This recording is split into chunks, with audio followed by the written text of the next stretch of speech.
Oi, gente, tudo bem com vocês? Programa Brasil Consciência no Ar, trazendo as últimas informações para você que gosta de se manter atualizado sobre o Programa Espacial Brasileiro e sobre as notícias da ciência do país como um todo.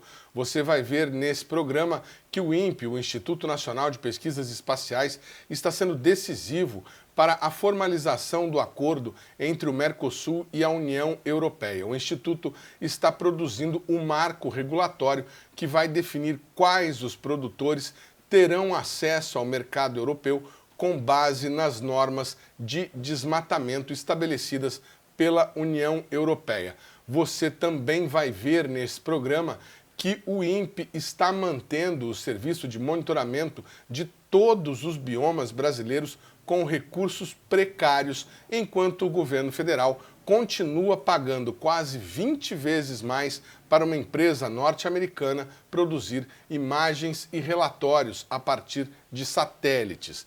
Tudo isso neste programa que é um oferecimento do SINDCT, o sindicato que representa os servidores públicos federais do INPE, do DCTA, do CEMADEM e da Agência Espacial Brasileira. Antes, porém, a gente vai para um giro de notícias, começando pela visita do SINDCT ao novo diretor interino do INPE. Veja. A comitiva da diretoria do SINDCT foi recebida pelo novo diretor interino Antônio Miguel Vieira Monteiro na última quarta-feira, dia 26. Durante o encontro, a diretoria do SINDCT entregou um ofício ao novo diretor com algumas solicitações.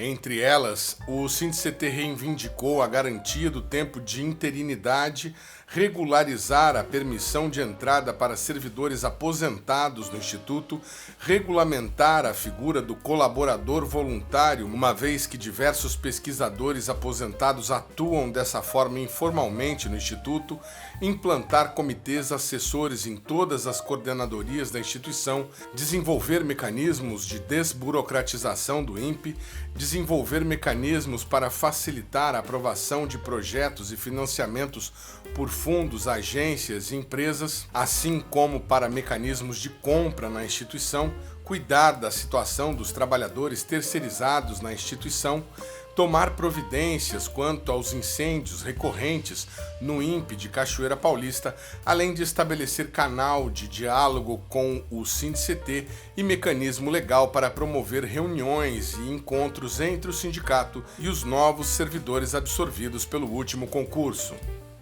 Segundo divulgado pela assessoria de imprensa do INPE, o novo diretor se colocou à disposição para abrir diálogo com o SINDCT, reforçando o compromisso com a transparência e a colaboração junto aos servidores em prol do fortalecimento das atividades institucionais. Além do SINDCT, o novo diretor interino também recebeu a visita da pesquisadora aposentada Thelma Krug, que é reconhecida internacionalmente por sua atuação em temas relacionados à emergência climática. Thelma Krug, que trabalhou 37 anos no INPE, onde atuou como chefe da divisão de sensoriamento remoto, foi coordenadora geral de observação da Terra e assessora de cooperação internacional. Entre outros destaques na carreira, Thelma Krug também foi a primeira mulher vice-presidente do IPCC, o painel intergovernamental para mudanças climáticas, entre 2015 e 2023. O Brasil Consciência solicitou entrevista com o novo diretor interino do INPE e segue aguardando uma oportunidade na agenda. Nós ainda não temos confirmação se ele será ou não candidato no comitê de busca que foi aberto pelo Ministério de Ciência e Tecnologia logo após o anúncio da saída de Clésio Dinardim. Falando sobre outro comitê de busca ligado à base do SINDCT, dessa vez sobre o CEMADEM, o candidato Luiz Eduardo Vieira anunciou sua retirada do processo de escolha do Instituto. Então, agora o MCTI tem apenas 3 nomes para definir um novo diretor. São eles a atual diretora interina do Instituto, Regina Alvalá, o professor e ex-reitor da Universidade Federal do Rio Grande do Sul, Carlos André Bulhões Mendes, e o professor da USP, Tércio Ambrizzi. Ainda falando sobre a base do SINDICT, mas pulando o muro do INPE para o DCTA. Nós vamos mostrar para vocês agora como foi a aula magna para os alunos ingressantes nos cursos do ITA. A novidade nesse ano foi a presença de alunos e professores do novo campus do Instituto no Ceará.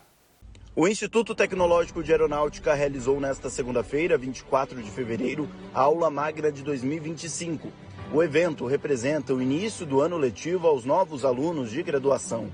O professor da Universidade Federal do Ceará, Hugo Figueiredo, realizou a apresentação para os estudantes e autoridades civis e militares.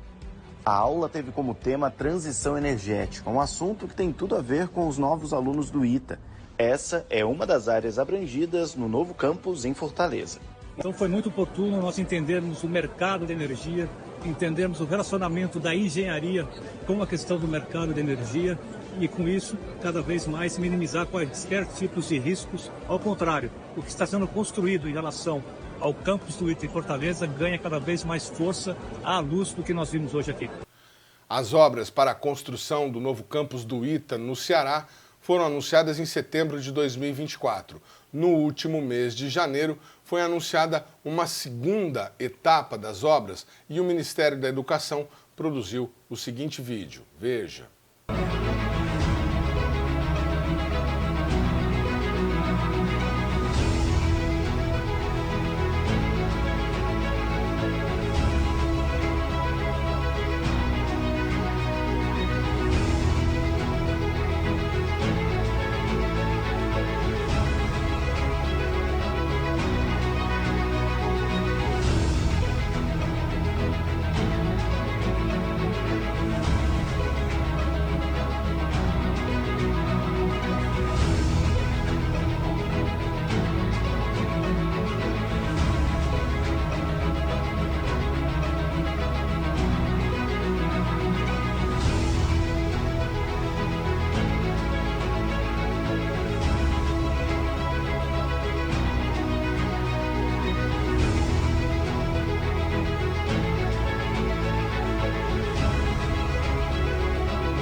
Mais inaugurações agora do início das obras do RMB, o reator multipropósito brasileiro, que está sendo construído em Iperó, no interior do estado de São Paulo.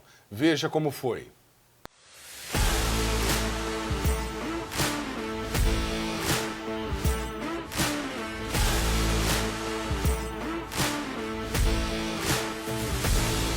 Então aqui estamos visitando tanto o laboratório como também o RMB, que será um complexo de centro administrativo e propriamente o equipamento aonde nós vamos poder ter os feixes de nêutron que serão fundamentais para analisar a matéria em escala nanométrica. Com isso, vamos poder ter o uso da ciência e tecnologia nuclear para a agricultura, para o meio ambiente e para a medicina, através do radiofármacos.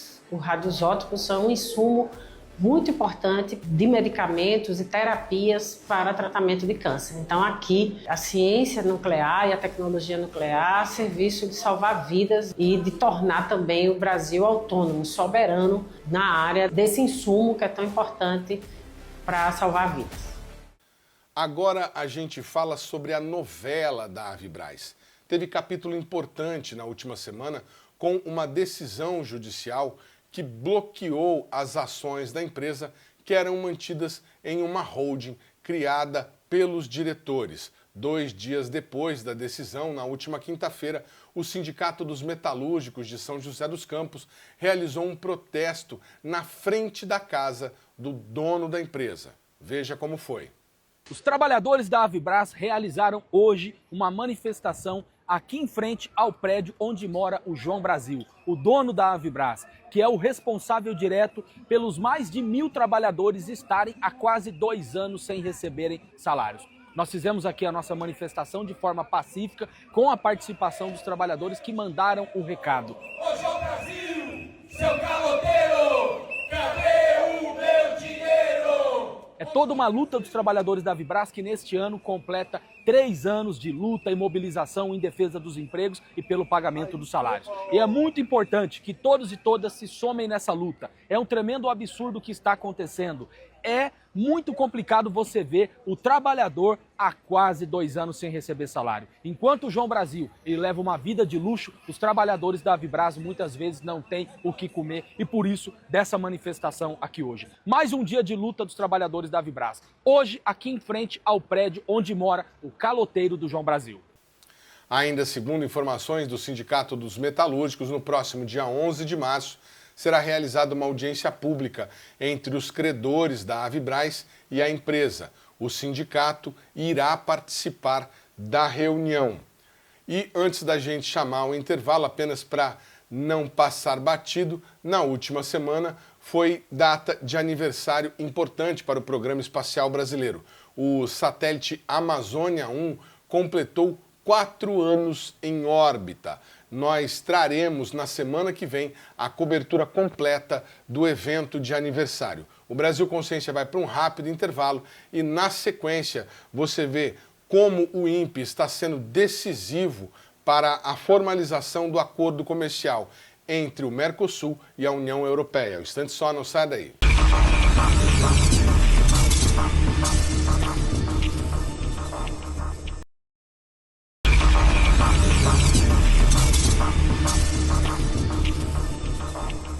Segundo bloco, o programa Brasil Consciência de volta e a gente fala agora sobre o papel decisivo que o INPE está tendo na formalização do acordo comercial entre o Mercosul e a União Europeia. A divisão de processamento de imagens, uma das áreas da antiga OBT, o setor mais antigo do INPE e que é responsável pela divulgação de dados como o PRODES e o DETER, está produzindo uma análise do desmatamento registrado até dezembro de 2020 para atender às exigências dos europeus. A questão da relação entre a União Europeia e o Mercosul, para além da própria integração comercial, a União Europeia aprovou recentemente, cerca de um ano atrás, uma nova legislação que ela exige o controle, de qual é a origem daquele material que está chegando lá na Europa, material que vai ser consumido na Europa. Eles vão entre 7 grandes cadeias, cadeia da madeira, cacau, carne, soja, café, borracha, enfim, quer dizer, essas cadeias, elas têm que ter um controle rígido, elas têm que provar que elas são produzidas em áreas que não foram desmatadas depois de dezembro de 2020. Então, essa é a data limite com a União Europeia vai trabalhar. Se ela for produzida numa área desmatada anterior a dezembro de 2020, tudo bem, ela vai ter acesso ao mercado europeu. Se ela for produzida numa área que foi desmatada depois de dezembro de 2020, ela já não tem restrições, ela não consegue mais adentrar o mercado europeu. O INPE, historicamente, produz esse dado de desmatamento para a Amazônia, a gente produz isso desde 1988, mas por uma questão climática, a gente sempre trabalha com as imagens em torno de julho e agosto, que é o período seco na Amazônia. A gente sabe que esse período é o período que tem mais disponibilidade de nuvens, de imagens livres de nuvens, então por isso a gente usa as imagens desse período para fazer esse monitoramento anual. Então isso gerou um problema, na aplicação dessa nova legislação europeia, porque ela exigia um mapa de dezembro de 2020 e a gente tem um mapa de julho e agosto de 20 e depois julho e agosto de 21. Mas faltava um dado ali no meio do caminho. Então, por isso, a gente, com o apoio do Ministério da Agricultura, óbvio, com o apoio do Ministério de Ciência, Tecnologia e Inovação também, nós começamos a desenvolver um produto para atender essa demanda.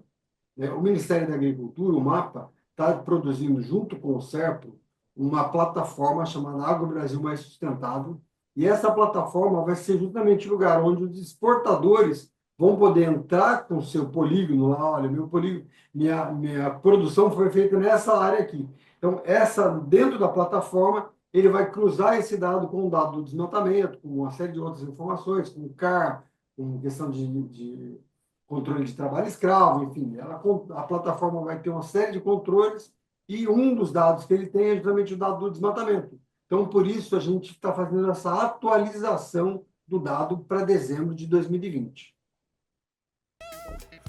Para produzir o relatório, a área contou mais uma vez com a metodologia consagrada que usa imagens de satélites brasileiros e internacionais para identificar áreas de desmatamento e degradação na vegetação dos biomas brasileiros. A precisão exigida pela legislação europeia, porém, obrigou o INPE a impor algumas melhorias no serviço. Porque a máscara do PRODES, essa máscara até 2020, ela foi produzida ainda com base em imagens do Landsat, então a resolução de 30 metros. Né? E a gente fazia polígonos até 1 hectare, polígonos maior que 1 hectare. A legislação da União Europeia pediu que a gente fizesse essa adequação usando imagens com maior resolução, as imagens Sentinel, tem uma resolução de 10 metros, e fizesse polígonos maior que meio hectare.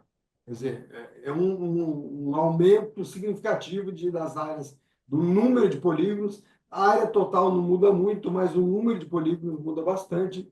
Mas a gente fez, então, esse ajuste e a gente também fez desenvolvimentos para otimizar o trabalho usando algoritmos com inteligência artificial.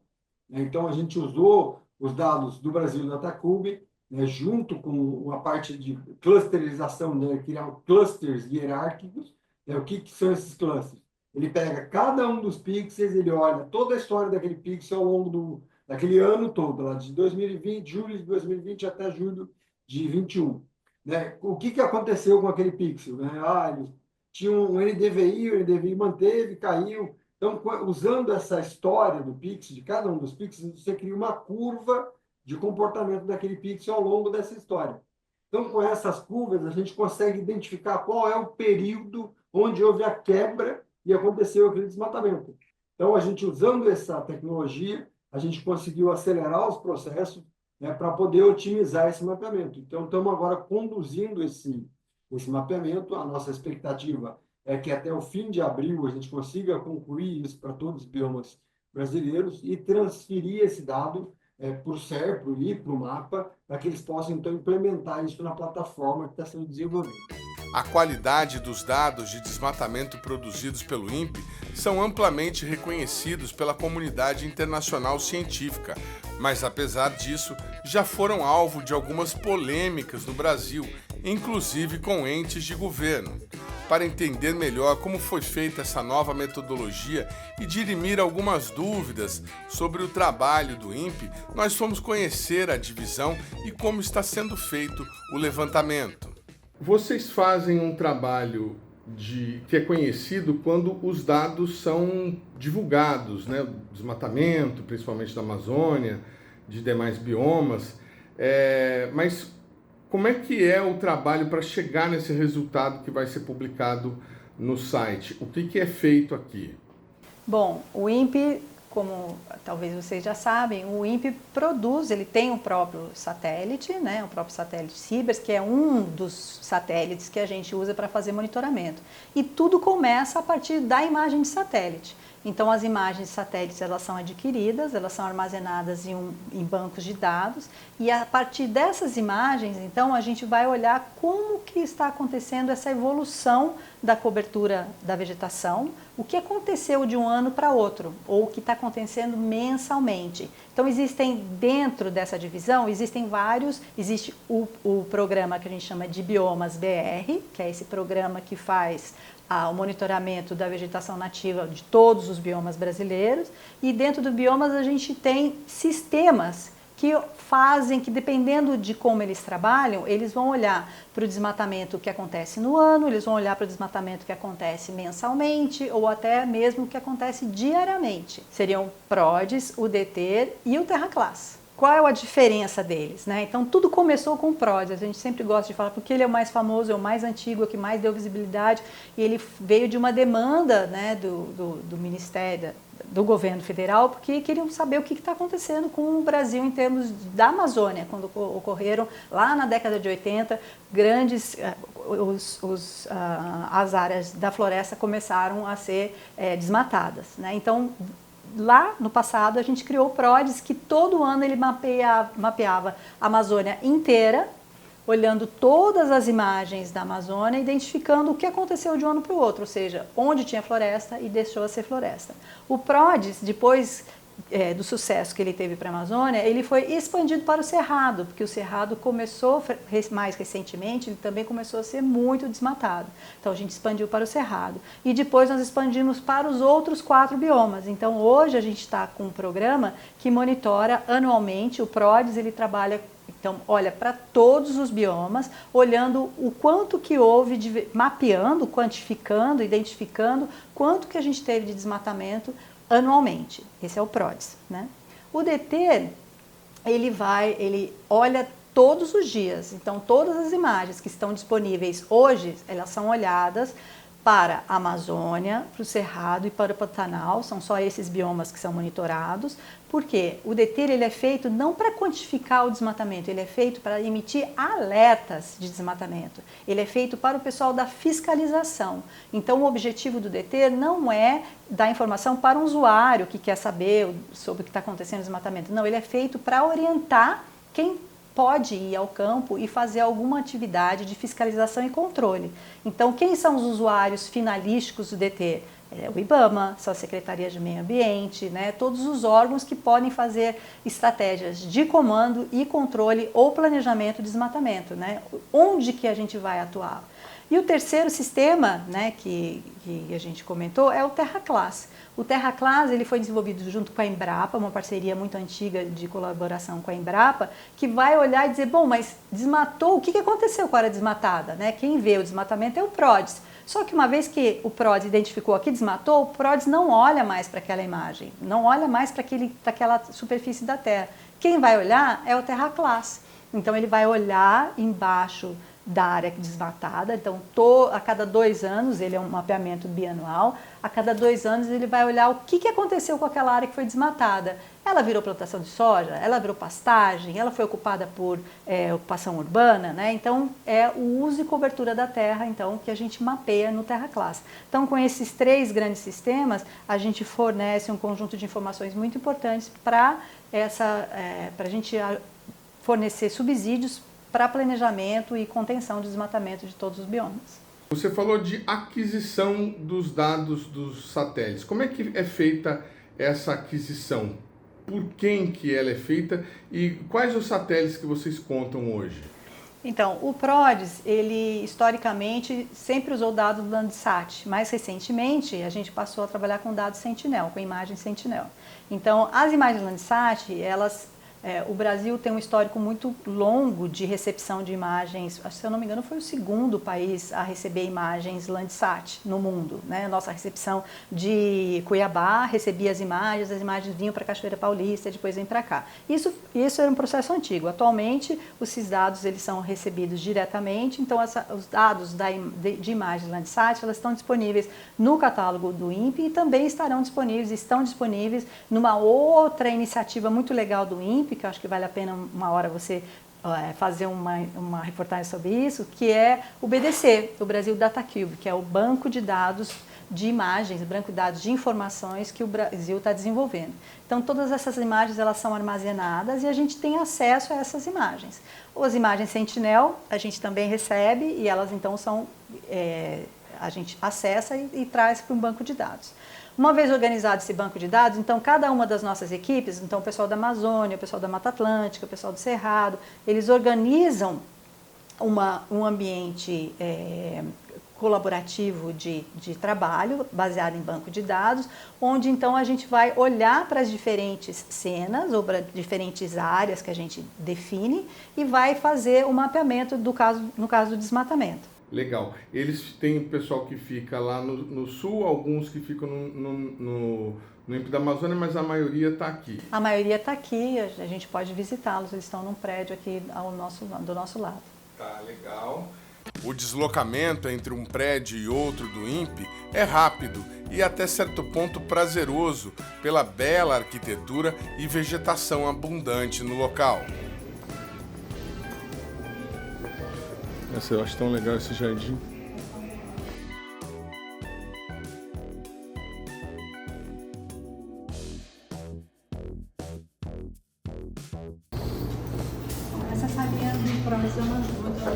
Legal. Oi, Cássio, gente, boa tarde. Tudo bem? Bom, aqui nessa sala a gente realiza o monitoramento de 2 biomas, que é o da Amazônia e o monitoramento do Pantanal. São diferentes projetos, não é apenas um projeto. Tem o PRODES, que é o nosso projeto, vamos dizer assim, o principal que a gente começou fazendo aqui, e depois a gente foi expandindo, né, o número de projetos que a gente trabalha aqui nessa sala. Aqui nessa sala a gente trabalha o PRODES Amazônia, tanto a Amazônia quanto o Pantanal. Né, e tem a equipe que trabalha aqui diariamente na interpretação de imagens, processamento de imagens e também de análise de dados. Né. Qual que é a formação do pessoal que trabalha por aqui? A formação é bastante diversa. Tem geógrafo, biólogo, engenheiro ambiental, engenheiro florestal, uma boa parte é mestre e doutor. O Cassiano mostrou em detalhes como é feita a comparação, imagem por imagem, de um ano após o outro, para chegar à conclusão de quais áreas foram desmatadas. Aqui é o Terra Amazon, né, que é o ambiente computacional que a gente trabalha. Nós trabalhamos basicamente com 3 imagens, que seria a imagem do ano que está sendo trabalhado e imagens de 2 anos anteriores. Nessa imagem, que são imagens, a gente está fazendo aqui, né, no caso, o PRODES 2024. Então, no caso do PRODES 2024, nós olhamos as imagens de 2024, de 2023 e de 2022.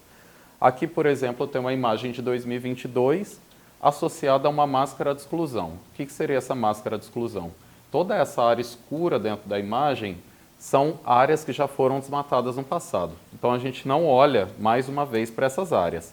Essas áreas são encobertas, então elas deixam de ser olhadas pelo PRODES. No caso, elas vão ser olhadas pelo TerraClass, que é outro projeto que tem como objetivo olhar dentro da máscara do PRODES. Então, isso evita que uma mesma área seja indicada como desmatamento 2 vezes. Então, no PRODES, uma mesma área, ela é considerada como desmatamento uma única vez. Então, quando eu pego a imagem do ano corrente, né, do ano que é de 2024, que está sendo monitorado, eu já passo a perceber, olha só, se a gente piscar com a imagem do ano anterior, eu começo a perceber essas áreas que estão aparecendo aqui com um roxinho, né? Com uma outra tonalidade, diferente do verde que mostra as florestas. Então, essas áreas aqui são as áreas que indicam que ocorreram novos desmatamentos. Então, são as áreas que vão entrar para o PRODES daquele ano. Então, a gente tem uma imagem inicial que ela está com uma máscara tirando o que teve de desmatamento nos anos anteriores. Isso. Aí você tem uma imagem, essa imagem no caso é 2022, né? Essa é 22 e a gente também usa a de 23. A de 23, que não teve grande modificação, só mais ali para cima. É que a 23 já foi monitorada também, né? Isso aqui é fumaça, na verdade. Tá. Né? E aí a próxima, que é 24, que a gente observa essas áreas aqui em roxo, que é onde vocês estão identificando que o solo está... que a vegetação foi suprimida e que o solo está exposto, é isso? Essas áreas foram desmatadas e, além de desmatadas, elas foram posteriormente queimadas, que esse roxo indica queimada. Mas como elas são áreas bem geométricas, você vê que elas têm uma geometria bem definida, isso indica que houve um desmatamento anteriormente à ocorrência dessa queimada. Diferentemente dessa areazinha aqui embaixo, olha, puxa para cima um pouco. Essa areazinha que está bem rosa, bem magenta, ela está associada com o desmatamento onde não houve queimada. São as diferenças de tonalidade, né? Perfeito. O satélite faz essa diferenciação, na verdade, o processamento que vocês fazem em cima da imagem colhida pelo satélite dá essa diferenciação de cor? A gente pega uma imagem bruta e é trabalhado, né, tem o pré-processamento da imagem, onde nós trabalhamos o contraste da imagem para realçar essas áreas, né? Na mesma sala também estava sendo elaborado o relatório que servirá de base para o acordo com a União Europeia, que está usando outros recursos técnicos. Aqui a gente está fazendo monitoramento para o marco da União Europeia, né? Onde nós estamos detectando tudo o que foi suprimido, o que foi desmatado até 31 de dezembro de 2020. Então, nesse caso, a gente já está usando algumas técnicas de inteligência artificial para fazer uma pré-classificação. Essa pré-classificação, pode colocar aqui, por favor? Tira o desmatamento. Essa pré-classificação são essas linhas vermelhas. Essa pré-classificação, ela nos mostra, né, é uma classificação feita, né, de forma semi-automática, onde ela nos está mostrando, indicando onde foi que ocorreu essa supressão. Então, o que a gente faz? A gente não utiliza simplesmente a máquina para mostrar para a gente, para fazer essa classificação. Por isso que a gente chama de pré-classificação, porque daí vem para a equipe de analistas esse resultado e eles confirmam um a um, área a área, se realmente aquilo foi supressão, ou nesse caso aqui, por exemplo, que é um fogo que foi muito intenso e que queimou a floresta, né, que a gente chama de desmatamento por degradação progressiva. E aí ele vai realmente classificando e falando, isso aqui está certo, isso aqui está errado, então ele descarta o que a pré-classificação colocou e que não faz sentido, né? E vocês já fizeram, já estão fazendo ou já tem uma conclusão desse trabalho usando a inteligência artificial em comparação aos resultados do que vocês fazem no método convencional, vamos chamar assim? O nosso resultado até então da nossa classificação feita de forma visual, ele é superior ao que a gente consegue fazer ainda usando inteligência artificial. Porque na classificação visual, a gente varre 100% da Amazônia, ou seja lá qual bioma for, né? E esse resultado, depois de ter sido interpretado pela pessoa, passa por uma auditoria. Então, um outro auditor faz uma revisão. Então, assim, a gente ainda não conseguiu chegar na inteligência artificial a esse refinamento. O que a gente está fazendo é utilizar a inteligência artificial para ganhar um pouco de tempo, né? A gente tem uma pré-classificação onde nós já temos um número de acertos considerado relevante, né? E a gente só faz a revisão em cima desse dado, né? Tanto que esse trabalho do Marco ele é um trabalho para a Amazônia, que é um trabalho muito grande e que se a gente não tivesse usando essa técnica, a gente levaria um tempo muito maior. Mas isso ainda precisa ser implementado para o PRODES em si, nos próximos anos, aí, de forma mais efetiva, né? O PRODES ainda ele depende bastante da interpretação visual. Nesta outra sala, os intérpretes faziam o mesmo trabalho, mas para outros biomas do país. Depois de tudo processado e revisado, inclusive por auditorias externas, o dado é publicado na plataforma de divulgação criada e mantida pelo Instituto. O portal Terra Brasília é o nosso portal que consolida as informações do programa de monitoramento. Ele tem dois tipos de apresentação de dados, né? Então, esse seria a página de entrada. Então, você vai observar que ele tem dois tipos de apresentação. A primeira apresentação é na forma de mapas. Então, nos mapas, né, eu vejo exatamente o que está acontecendo quando, onde. Então, a gente tem aqui esse recorte que costura o Brasil inteiro, mas a gente também tem a tradicional visão por biomas. Então, por exemplo, se a gente ver aqui, de mudar aqui para o bioma Amazônia, então eu tenho no jargão da disseminação de dados espaciais na internet, né, geográficos na internet, a gente chama isso de camadas.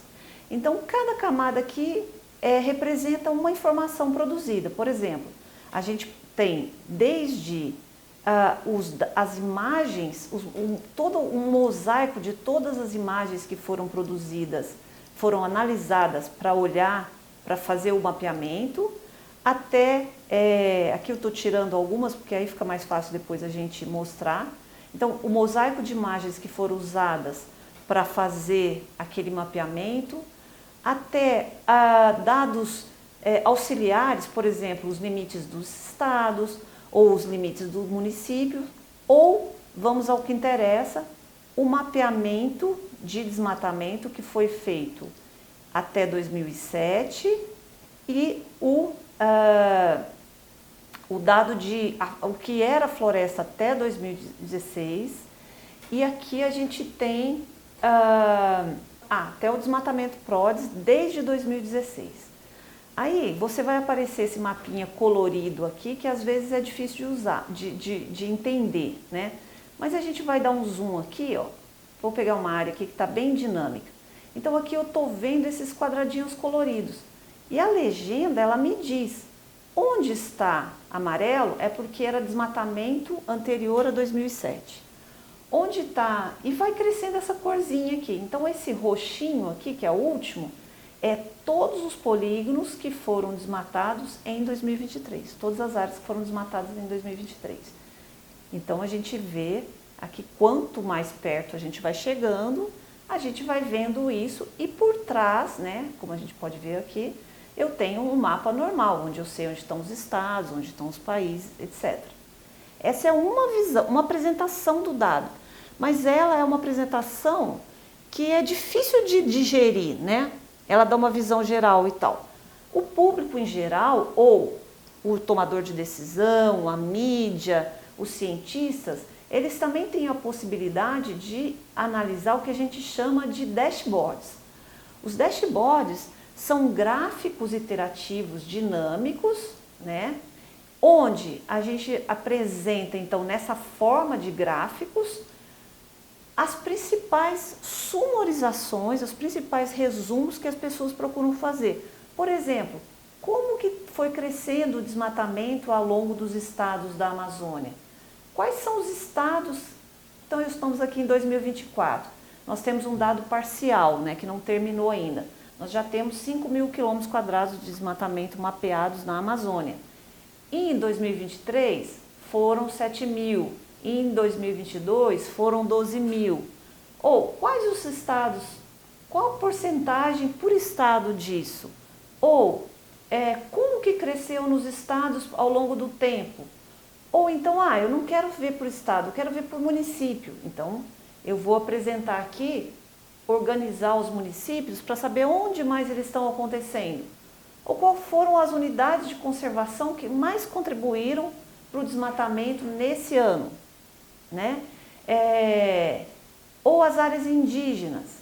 Então, aqui a pessoa quer ver, não, quero ver só de 2023 e de 2024. Os gráficos vão se ajeitando só para essa seleção. Então, ela é uma apresentação mais digerida, mais sumarizada. E aí a outra coisa interessante é que quando a gente vai, por exemplo, para o DETER, então nós temos a mesma lógica. A gente tem os mapas de aviso de DETER, mas se a gente for olhar aqui o dashboard ou o painel de sumarizações do DETER, ele vai ser diferente. Por quê? O dado do DETER é um dado diário, né? Então, você vê aqui, ó, que a consulta é por dia. Eu quero saber, eu quero escolher um período, eu quero ver só no último mês, eu quero escolher um período. Aqui tem várias maneiras da gente fazer. Por exemplo, estamos vendo um pico um pouco mais à direita lá. Isso seria, embaixo tem por exemplo, os meses e ali o dia que exatamente. Mais. Então, por exemplo, se eu quiser ver o que está acontecendo só no mês de janeiro, vou colocar aqui, ó.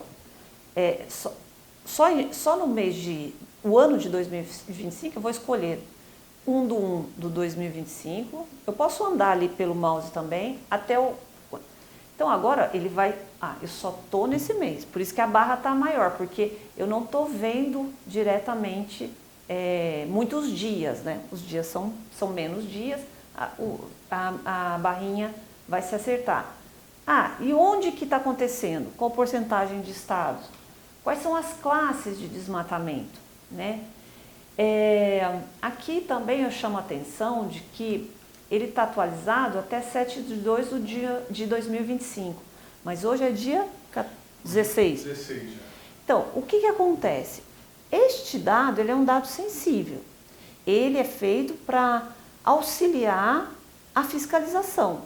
Então, é como se você estivesse fazendo um planejamento de onde está acontecendo o assalto. Você precisa saber disso antes, porque se o assaltante estiver sabendo que você sabe que está acontecendo nesse bairro, você está se preparando para ir lá, ele vai... Exatamente.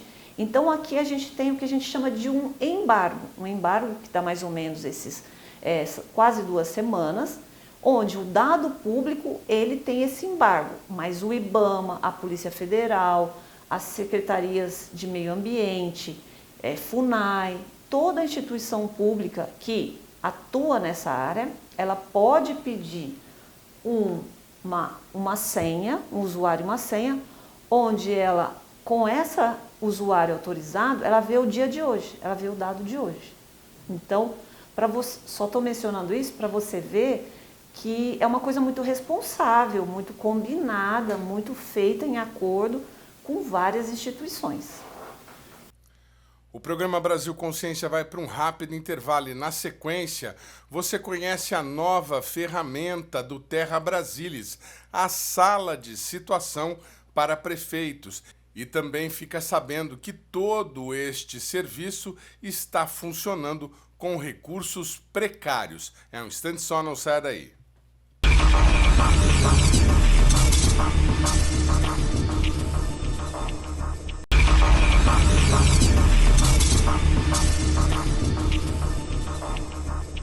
Terceiro bloco, o programa Brasil Consciência de volta, e a gente continua falando sobre o trabalho da Divisão de Processamento de Imagens do INPE. Agora nós vamos mostrar para vocês uma novidade da plataforma Terra Brasilis. É a Sala de Situação 3.0, um instrumento que oferece gratuitamente dados para o planejamento e ações de combate ao desmatamento aos municípios brasileiros.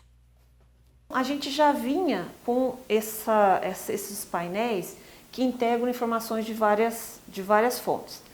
E aí, quando houve, 2, 3, 4 anos atrás, houve aquele GIPAM, um grupo de proteção da Amazônia que juntou gente de vários órgãos e fizeram uma sala de situação lá em Brasília, onde eles ficavam analisando os dados do DT, do Queimadas e de outras, e ficavam ali planejando manualmente onde que você ia colocar uma base do IBAMA, onde que você ia.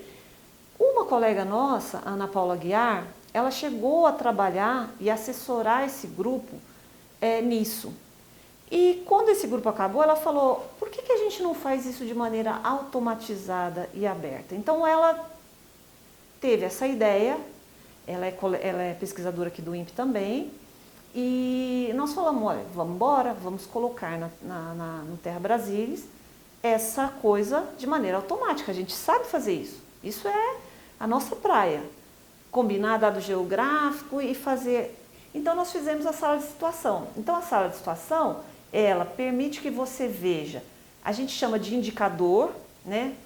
De desmatamento a partir do dado DT, ou a degradação a partir do dado DDT, ou a mineração.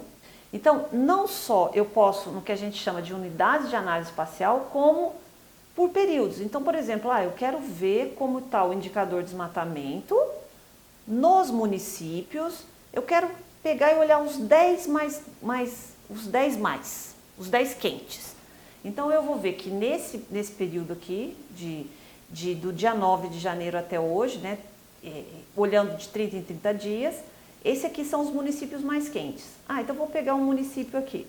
É o município de Apuí, no desmatamento aqui, no DT, né, no indicador de desmatamento. E eu vejo, mas os municípios na Amazônia são enormes. Então, uma coisa também que interessa para quem está cuidando dessa fiscalização, planejando a fiscalização, mas esse desmatamento está ocorrendo aonde? Em área de assentamento? Em terra indígena? Em floresta, áreas de conservação? São áreas que não têm uma definição fundiária, né? Isso a gente chama de perfil.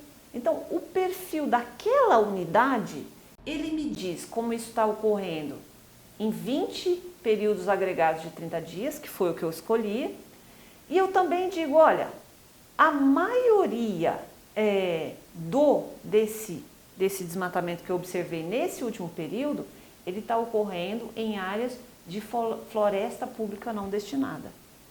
E um pouquinho está ocorrendo em áreas de propriedade privada.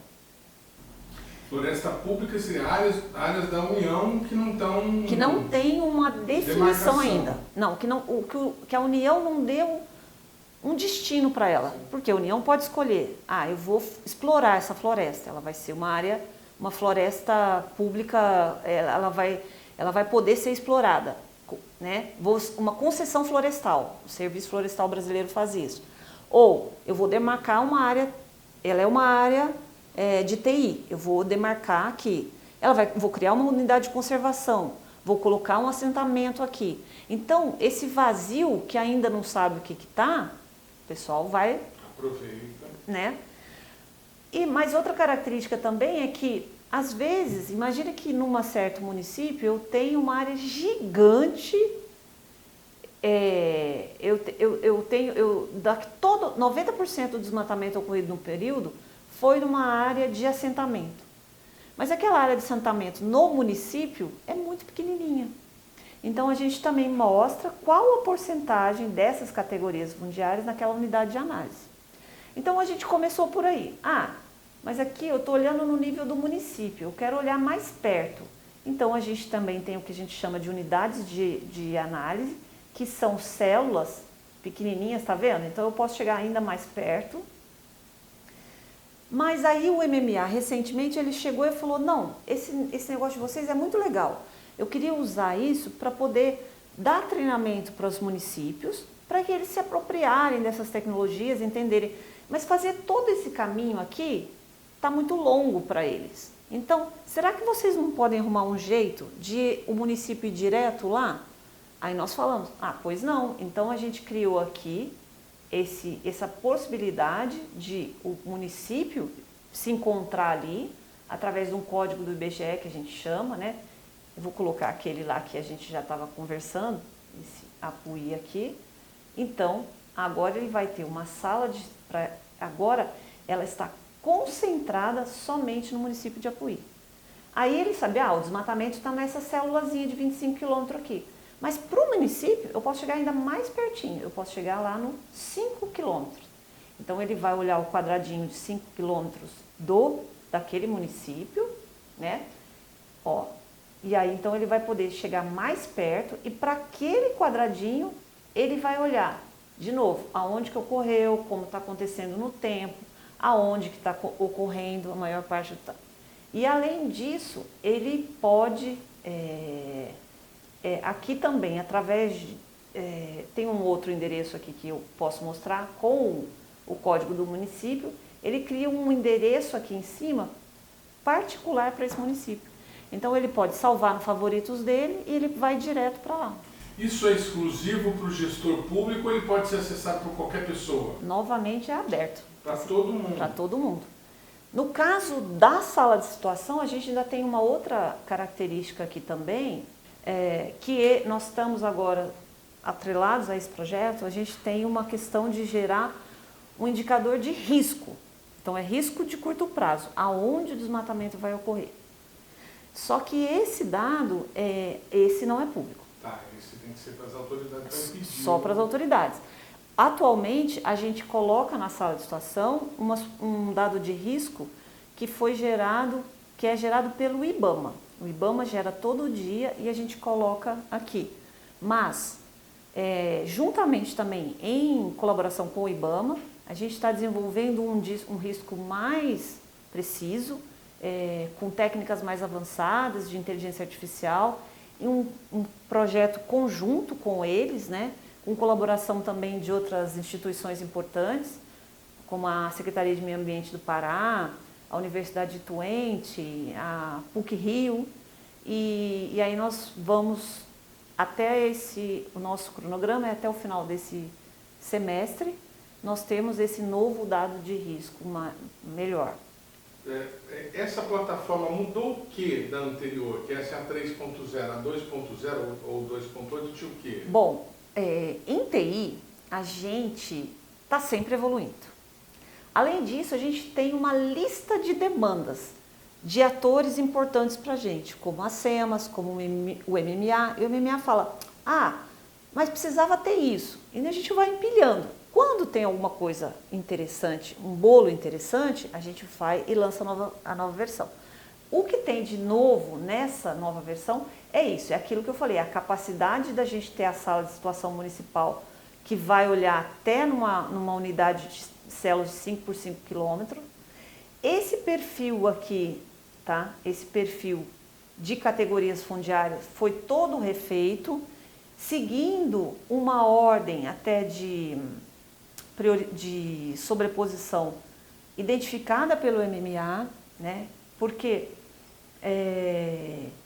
infelizmente não, a característica dessas categorias fundiárias no Brasil é que há muita sobreposição. Então, se você olhar o dado municipal, tem unidade de conservação, tem 2 unidades de conservação diferentes que estão assim, uma está sobreposta à outra. Tem propriedade privada registrada em cima de área de conservação ou em área de TI, né? Então a gente prioriza, né? Bom, a gente tem aqui um vazio, depois a gente coloca as áreas de proteção ambiental, depois a gente coloca as áreas de conservação de proteção de uso sustentável, os territórios quilombolas, as terras indígenas, as propriedades privadas. E isso tudo é discutido com o IBMA, porque, né, eles têm que entender, eles têm que concordar, eles têm que estar confortáveis com a forma que a gente apresenta, que não pode causar nenhum prejuízo a eles, não pode estar errado. Então, esse design, esse projeto colaborativo é a novidade nessa versão da sala de situação, a atualização desses dados também, porque isso é outra coisa importante de falar, né? O dono do mapa de assentamentos não é o INPE, é o INCRA. O dono das florestas, das florestas públicas ou das propriedades privadas ou das terras indígenas, cada um tem uma organização responsável por elas. As terras indígenas é da FUNAI, os dados de propriedades privada é um serviço, é mantido pelo Serviço Florestal Brasileiro, mas é um dado do INCRA, é chamado CIGEF, onde tem o registro das propriedades, que o INCRA deu a propriedade. Então, imagina se o prefeito tivesse que baixar tudo isso, manter atualizado, guardar no banco de dados, construir o sistema de internet, ter o expert em TI, em tecnologia da informação, etc. E cruzar tudo. Então, aqui, vamos dizer, é a cereja do bolo. Mas por trás a gente tem toda uma programação e discutida com o MMA. Anualmente atualizaremos o mapa das unidades de conservação, das terras indígenas, etc, etc. Então, a integração dos dados embaixo de uma instituição pública, reconhecida, a manutenção disso no ar, 24/7, que responde por ele e tal, é o valor também. Você vai dizer, qualquer um podia fazer isso? Podia. Qualquer um, hoje em dia com a internet, a pessoa podia baixar e montar o dela lá, mas ela teria dificuldade, por exemplo, para o dado que é atualizado diariamente, que é o dado do DETER.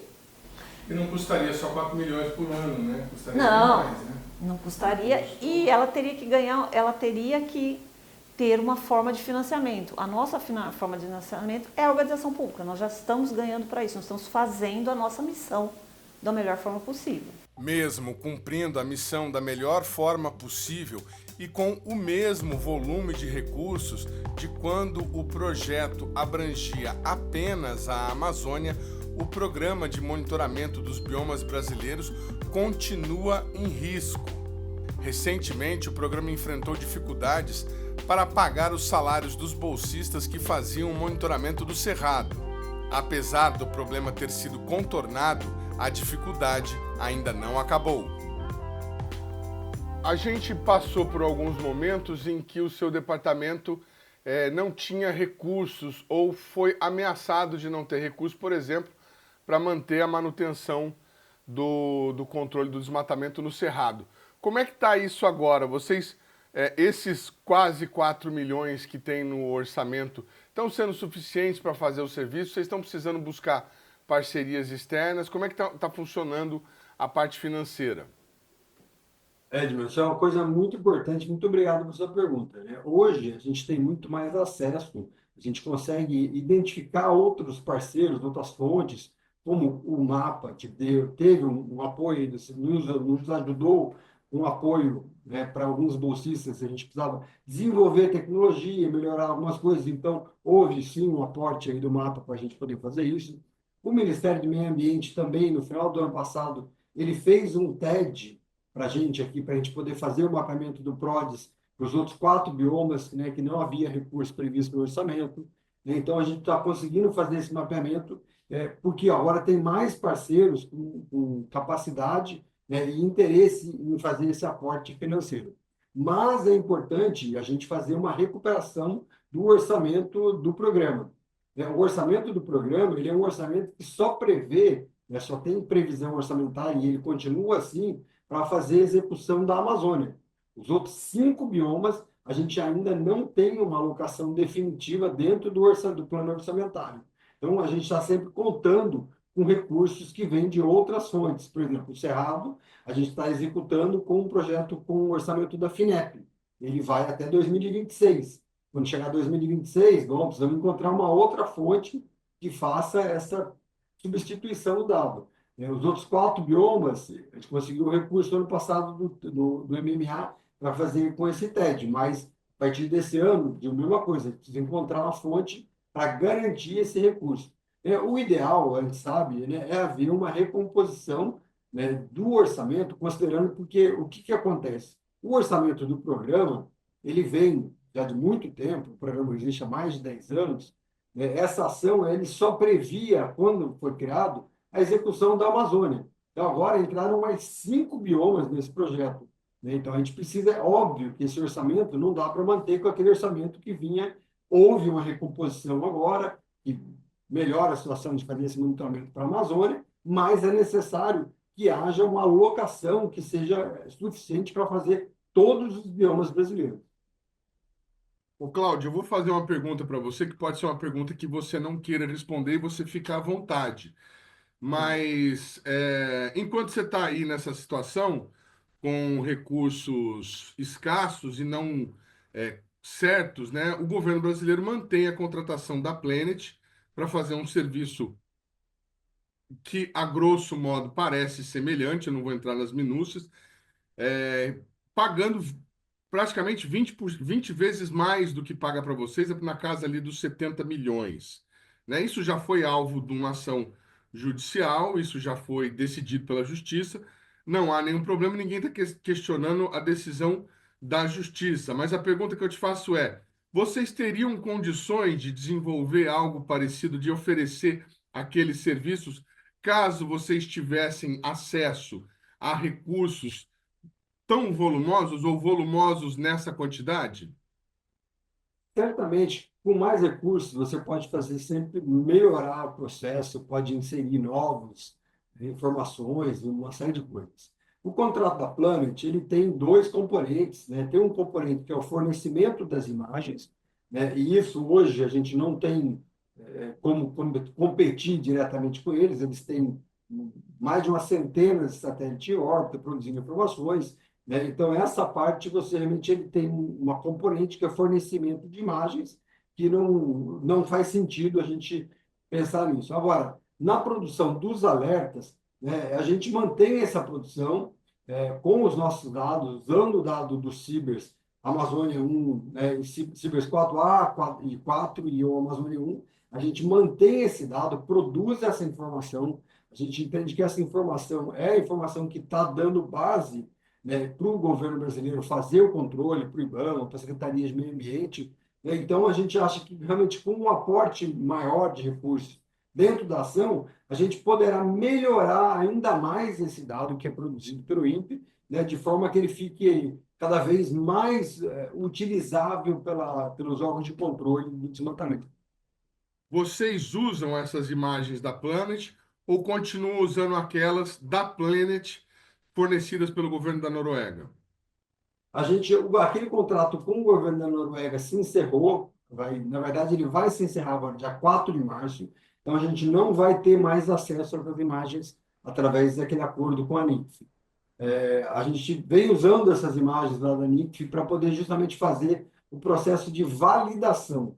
A gente usa muito isso dentro para garantir a qualidade do dado que a gente entrega, né? O que a gente faz? A gente usa aquela imagem de alta resolução para validar aquela informação que a gente produz com uma resolução na casa de 10 a 30 metros, né? Então, isso é importante para esse processo. Mas, para esse processo de validação, com esse fim do contrato da NICF, a gente está usando as imagens do WPM, né? As imagens WPM estão a bordo do Cibers 4A, elas têm uma resolução espacial de 2,5 metros e ela atende também esse processo de validação que a gente está fazendo.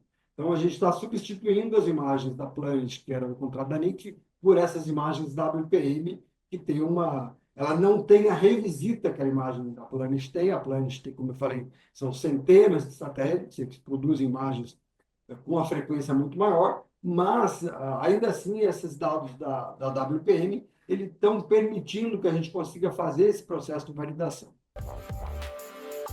O programa Brasil Consciência vai ficando por aqui, mas você que quiser conferir os demais conteúdos produzidos pelo SINDICT, nossas redes sociais estão aí na tela para você neste momento. Dúvidas, críticas, sugestões e reclamações, nosso e-mail é sempre o caminho para você puxar a nossa orelha. Tchau, gente!